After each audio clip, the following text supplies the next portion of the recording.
मेहमान एवं बाल दोस्तों को मैं बेटी बचाओ बेटी पढ़ाओ के बारे में जो कुछ भी कहूँ वह आप ध्यान से सुनिए।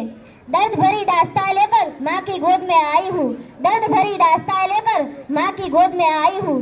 क्या है कसूर मेरा कि दुनिया देखने से पहले ही किस्मत में कफन ओढ़ छवाई हूँ। नफरत की आग में जलकर भी मेरा अपना पराया कोई देखा नहीं। मैं तो अल्लाह की मर्जी से आई हूँ, फिर भी इंसान के अखबार में मेरी कोई रेखा नहीं। आज़ादी से पहले ही मैं तो आज़ाद हो जाती हूँ, आज़ादी से पहले ही मैं तो आज़ाद हो जाती हूँ।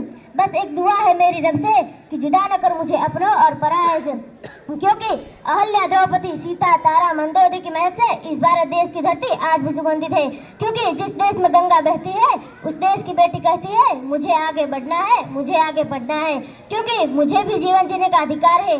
इस देश में बेटी एक ऐसा पात्र है जिसे जीवन जीने का अधिकार नहीं मिलता।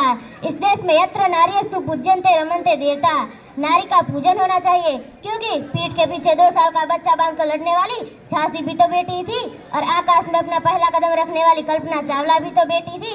और इससे आगे बात कहूँ तो मोदी और मनमोहन सिंह को जन्म देने वाली माताएं भी एक दिन बेटी थी। फिर भी आज हमारे देश में नारी को पूरा सम्मान क्यों नहीं मिलता? जब बेटा पैदा होता है तब लोग आपस में मिठाइयाँ बांटते हैं, और जब बेटी पैदा होती है तब अपना मुंह छुपा लेते हैं।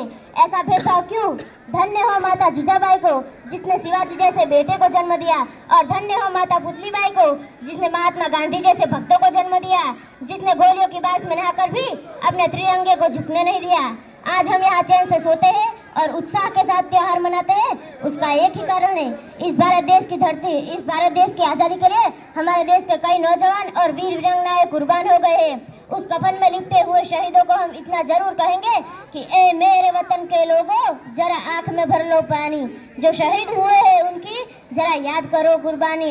इस देश के त्रिरंगे के पीछे छिपी माँ की ममता और क्रांति की इस डोरी को हम सैल्यूट करते हैं, लेकिन इस देश के त्रिरंगे को लहराने के लिए कई माताओं के बेटे और कई बहनों के भाइयों की कफन में लिपटी कहानियां भरी है, और देश दाद से भरी दर्द की पुकार सुनाई देती है।